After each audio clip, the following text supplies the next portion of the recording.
One of you said in a previous video that I was getting much more direct with everyone and that you like that. So I'm going to be a little more direct here and say that on this third day of the new year, here are 3 intellectual habits, bad ones that I think people do a lot of on this app and in other social media places, and that people should work on avoiding because they are not conducive to any kind of reasonable discussion, discourse, dialogue between people.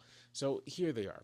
The first one is an inability to distinguish between is and ought, normative and descriptive. What I mean by that is there are effectively 2 kinds of statements that people make in kind of casual conversation. One is, this is what the world is, a set of factual claims. And you can debate those factual claims. You can say, well, I think this is a better interpretation of the factual claim, and so on and so forth. But it's attempting to describe the world as it is. And the other set are what's called normative claims, right? Describing the world as it ought to be, making claims about how it ought to be. And I've noticed that there are a lot of commenters, viewers, a lot of kind of people who have a really hard time distinguishing these 2 things, who seem to understand descriptive statements as normative statements in particular.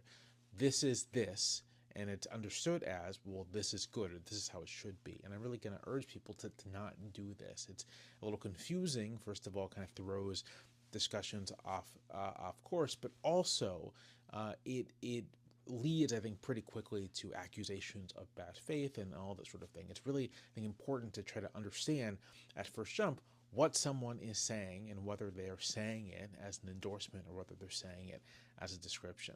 Related to this, and this is the second bad intellectual habit that you should avoid, is to not substitute what someone is saying for what you imagine them to be saying based off of your assessment of their identity or your assessment of their politics or your assessment of who they are as a person in some way, shape, or form. Here's the fact of the matter.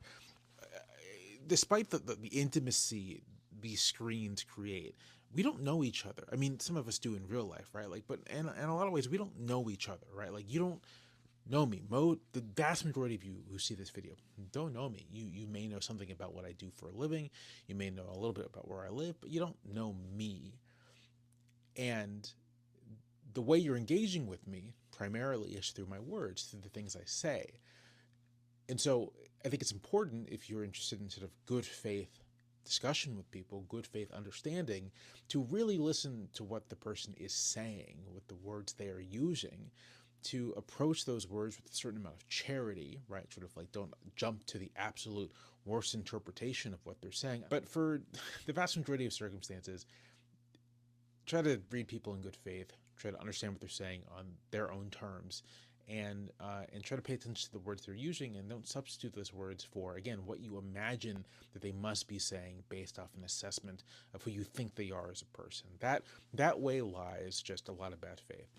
And the third thing, and these are all related to each other, but the third thing is, it's okay not to vibe with someone. It's okay to hear someone's take, disagree with it, and be like, you know what, I just don't think that's correct, and then you can move on. Or you can leave a comment and say, I don't think you're correct, this is why, and then move on. But it's okay to just not vibe with someone. Not vibing with someone, not agreeing with their assessment, not agreeing with their take, does not mean that person who you're not vibing with, who you're not agreeing with, is somehow bad or evil or pathological or in some way morally compromised. But in the kinds of conversations that we tend to have on this app, which are pretty superficial and pretty surface level most of the time, that are about popular culture, that are about electoral politics, that are about those sorts of things, I think one should just recognize when you're not vibing with someone. And it should not jump to the assumption that the person must be in one way, shape, or form, again, evil or pathological or disordered in some sense. I think jumping to that assumption just makes it more difficult to have something approaching a reasonable conversation. So I, of course, am going to commit to not doing these things. I really try not to, but I'm going to encourage you all to commit to not doing these things, to make life on this app and in the internet in general a little more bearable and a little more humane, you might say.